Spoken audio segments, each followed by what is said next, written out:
पूरी दुनिया में आपने भगवान शिव को हमेशा नंदी की सवारी करते देखा होगा, लेकिन भारत में एक ऐसी जगह है जहां महादेव नंदी पर नहीं बल्कि एक मेंढक की पीठ पर सवार हैं। इतना ही नहीं, यहाँ नंदी बैठे हुए नहीं बल्कि अपने प्रभु को देखने के लिए खड़े हैं। कहते हैं इस मेंढक मंदिर में मांगी गई मुराद कभी खाली नहीं जाती। लेकिन आखिर एक राजा को मेंढक का मंदिर क्यों बनाना पड़ा?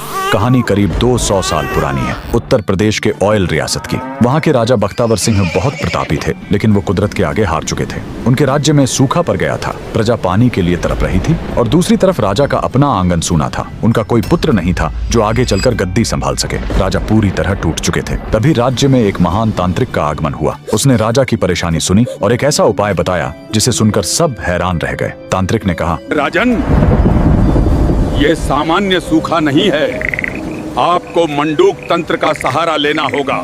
मेंढक ही वो जीव है जो बादलों को बुलाता है।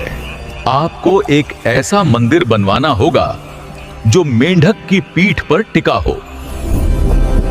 राजा ने तांत्रिक की बात मान ली। निर्माण शुरू हुआ, लेकिन इसमें सीमेंट या चूने का इस्तेमाल नहीं किया गया। इस मंदिर को अमर बनाने के लिए पत्थरों को औरत की दाल और गुड़ के पेस्ट से जोड़ा गया। जमीन से 100 फीट ऊपर एक विशाल पत्थर के मेंढक की आकृति बनाई गई और उसी के ऊपर यह भव्य मंदिर खड़ा किया गया। मंदिर तो बन गया, लेकिन प्राण प्रतिष्ठा के लिए राजा खुद नर्मदा नदी से पवित्र नर्मदेश्वर शिवलिंग लेकर आए। और फिर वही हुआ जिसका सबको इंतजार था। जैसे ही पूजा शुरू हुई, आसमान में काले बादल छा गए और राज्य में झमाझम बारिश हुई। इतना ही नहीं, कुछ समय बाद राजा को पुत्र रत्न की प्राप्ति भी हुई। आज भी यूपी के लखीमपुर खीरी में यह मंदिर शान से खड़ा है। इस अद्भुत मेंढक मंदिर के लिए कमेंट में लिखें, हर हर महादेव। आखिर दरिद्रता होती क्या है? क्या यह सिर्फ पैसों की कमी है या इंसान के कर्मों से जन्मी कोई अदृश्य शक्ति? और अगर यह जन्मी तो पहली बार दुनिया में आई कैसे? सृष्टि के आरंभ में पृथ्वी पर अभाव नहीं था। प्रकृति उदार थी, लोग सरल थे और हर किसी को उसकी जरूरत भर मिल जाता था। समृद्धि की अधिष्ठात्री देवी लक्ष्मी हर घर में वास करती थीं, क्योंकि मन में संतोष था। फिर एक दिन मनुष्य के भीतर विचार आया, अगर मैं ज्यादा जमा कर लूं तो मैं सुरक्षित रहूंगा। उसने अनाज छुपाया, दूसरे ने जल रोका, तीसरे ने मजदूर की मेहनत का फल दबा लिया। लेने वाले हाथ देने वालों से ज्यादा हो गए। अन्याय बढ़ा तो लक्ष्मी जी पृथ्वी पर आईं। उन्होंने देखा धन है पर दया नहीं, घर बड़े हैं दिल छोटे, अन्न सड़ रहा है, भूखे खाली हैं। वे क्रोधित हुईं। जहाँ धन बांटा नहीं जाएगा, जहाँ मेहनत कश का हक मारा जाएगा, वहाँ मैं नहीं ठहरूंगी। मेरे स्थान पर जन्म लेगी मेरी छाया अलक्ष्मी। यह वचन शाप बन गया। लक्ष्मी के जाते ही सुख सूख गया। उसी अभाव और कलह से अलक्ष्मी दरिद्रता की देवी प्रकट हुई। जहाँ लालच होगा वहाँ वह रहेगी और जहाँ दया व दान लौटेंगे वहाँ लक्ष्मी फिर प्रवेश करेंगी। कमेंट में जय मां लक्ष्मी जरूर लिखे।